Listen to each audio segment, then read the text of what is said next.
A life goal of mine is consistent growth. To become a better version of myself every day on purpose, right? When they say that in your 30s, a friend of yours calls you and says, "Hey, you want to go out? What time?" At 9 o'clock p.m.? Yes. On purpose? Yes. So I want to grow consistently every single day, become a better version of myself at least 1% daily on purpose. Not in an obsessive way or an arrogant kind of way, but in a self aware kind of way. I don't want to drift through life on autopilot. I want to participate in my own existence. Don't you? A stagnant life can become boring. When we were in school, we were excited, we were growing daily because there was always a new challenge, a new target to hit. If you performed in a subject, you scored low, you aimed at becoming better. So you studied more. And so we were learning continuously. We were learning new concepts in class and our brains were expanding. There was structure around growth because there was a syllabus or curriculum that the teacher followed when they were teaching you in class. So there was consistent growth, there was structure around the growth. We were disciplined because we had teachers to keep us in line. Now, as adults, we don't lose the desire to grow, we just lose the structure because now you're responsible for yourself. There's no teacher telling you to, hey, go study because you have a test. You choose. As an adult, growth is a choice.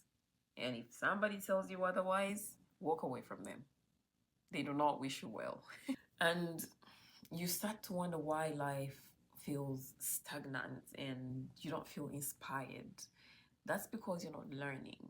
You are not growing. Your brain is not expanding. It's stagnant. So we need to have accountability and we hold ourselves accountable. So we grow up and we choose to learn. We choose to reflect, we choose to improve, and we choose to build systems in our lives that allow us to grow continuously. They allow us to maintain a growth mindset. No one is grading us anymore. No one is handing you a curriculum that this is what you're supposed to be improving. It is on us to decide who we want to become, the skills we want to develop or improve. And this only happens when you are open to becoming self aware. What I mean by that is you become aware of your strengths, you become aware of your weaknesses, the areas of your life that need improvement. There is nothing wrong with having a weakness as long as you are aware of it and you're not living in denial. We've all met somebody that denies ever making a mistake. You don't get anything from denying making a mistake. To err is human, right? And when you make a mistake, accept it, apologize if you need to, and know what you need to do better for next time. I find that it's quite empowering to know that my growth is in my control and I choose to do better. I choose to know that there's an area in my life that I'm not good at right now, but I know that I can and I will become better if I choose to. It's my choice. There's that power you feel when you know that the things you're doing in your life are a choice that you're making. So if you're choosing to keep ignoring the mistakes you've made in your life, that's also a choice. If you're choosing to dwell on the mistakes that you have made, on the situations that happened to you where you felt embarrassed, that is also a choice. Learning to rest without guilt, to unplug. As this goes out to the mothers, especially because when some mothers feel guilty if they take some time away from their children to go get rest for themselves. So if you're that mother and you learn to rest without guilt, that is growth. I think growth keeps life exciting. It gives you a reason to live. It gives you something to work towards. It keeps your mind sharp and your spirit alive. When you're growing, you're curious, you're open minded, you're willing to admit you don't know everything. And that humility alone leaves so much room for expansion. Because when you are a know it all, You don't give yourself a chance to learn from other people, especially because you know it all. You're not even listening when someone is talking about a topic that you're not very familiar with because you want to show up as someone that knows everything. And this usually is a trauma response from a time in your childhood where maybe it was made fun of you for not knowing something. See, there was something that happened to me. And like I said, your family, your siblings, your parents, they are your friends, your teachers. They will, some people can, but they will unintentionally say things to you that will stick with you. There was this time when I was maybe 12. I probably was 12 or 13. And there's the Eid Aduha, the big Eid where we sacrifice animals. So we prepare. I came from a household where Eid was a big deal. You spend the night prepping, you start the morning prepping, and my poor self did not know at the time that you're not supposed to eat anything before praying the Eid prayer. You fast from when you wake up until the Eid prayer has been said, has been prayed. And if you stay home and you don't go to the mosque, you still observe the fasting until the people from the mosque come back home or you get word that they finished praying. Now, this one time, my teenage self, or maybe 12-year-old me, did not know this. I did not have this knowledge.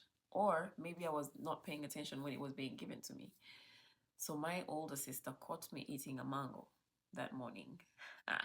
Ooh-wee, she came down on me. She shamed me.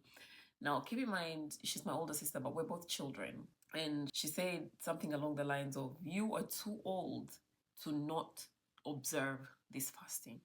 Because that fasting was just about 2 hours or 3 hours from the time you wake up, because they pray the Eid prayer, they say the Eid prayer by 8 a.m. in the morning. And my sister came for me. She said, you were too old, you're a big girl, how can you eat? The shame was shaming. And you know what shame will do to you? So from that day forward, I ever wanted to show anyone that there was something I did not know. From that small moment, that innocent moment of criticism from my sibling, who is a child herself, I developed the fear of being the person that does not know something.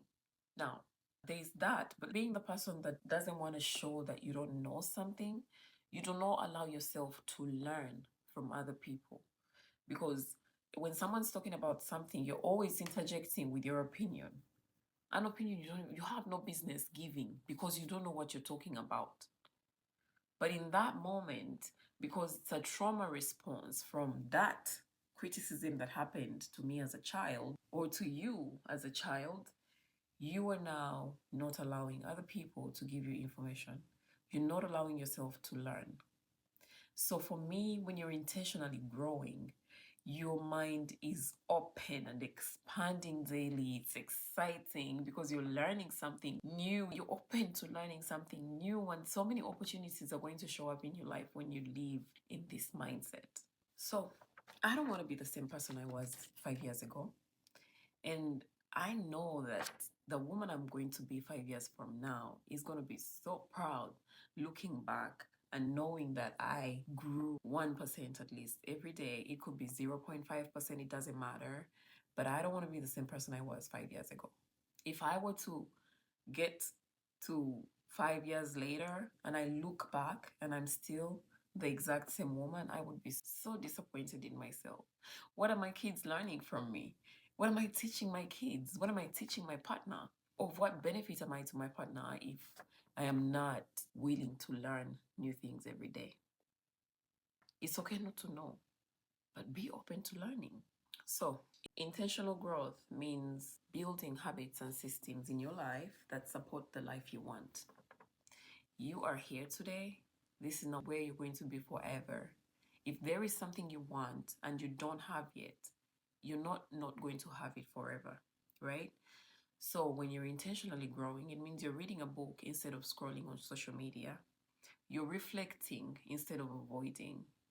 If something doesn't work out your way, you're reflecting on what you can do better. You're not denying or talking about, I know I did right. It was their fault. stop. Growth means reflecting instead of avoiding. So you're going to have the hard conversations and not let things pile up, leading to you blowing up unnecessarily, may I add, later, because you had the courage to have those hard conversations. That in itself is growth, because I always had such a hard time with confrontation. And confrontation in this case meaning having the hard conversation. And then later on, my heart is heavy and I want to scream. I 100% will end up crying because I'm so angry. It's pent up anger and I'm just releasing it all at once. And yet, I had that hard conversation before everything just piled up. Life would have been much easier. So, growth also means choosing discipline in small ways that will compile over time. Give yourself grace. Just because you want to be somewhere, it doesn't mean that you're going to skyrocket yourself there. Allow yourself to take the baby steps to develop the disciplines that you need to develop to get where you want to get. Realizing that alone is growth. Realizing that you don't have to be where you want to be instantly as soon as you decide that you want to be there, but putting in the work, taking the steps it requires to get you to where you want to be. So it's not about perfection, it's about the direction you're choosing to take. I choose to want a life that feels expansive, where I'm constantly refining my character, deepening my wisdom, learning something new every day, strengthening my body, moving my body in ways I haven't moved it before, and knowing that it's okay to start somewhere. I'm nurturing my relationships better and elevating my standards. I am elevating the standards I had. Yes, see, if you find me and I'm a different woman, know that it was intentional. If you last saw me 10 years ago, darling, you are going to see a whole new version of me in front of you. And that's okay. I put in the work. I became the version of me intentionally. I am not that little girl that you knew 10 years ago. I'm a whole grown woman now. So, anyway, intentional growth keeps you teachable, coachable, open to learning, and I don't know anything that will stagnate your growth like being a know-it-all. I don't know. You have to stay open to being teachable. Be the student. Become a student of life. Become a student of life. So to me, constant growth is how you stay alive in your own story. And you can't convince me otherwise. By story, I mean your life story. You can't convince me otherwise. You are the author of your life story. One of my mentors once said that your life is a movie and the character you choose to play and all the characters are by choice.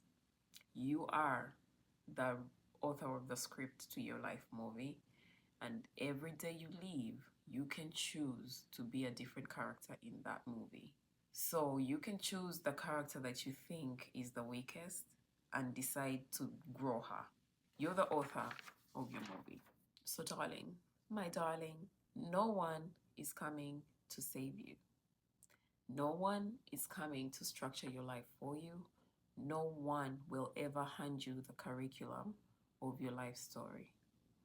So, the question remains, who are you choosing to become? Because growth is available to you every single day. There's people around you, there's people that you're watching that are choosing to grow into the best version of themselves. So growth is available to you as well.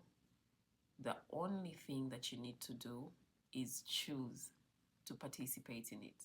The choice is yours.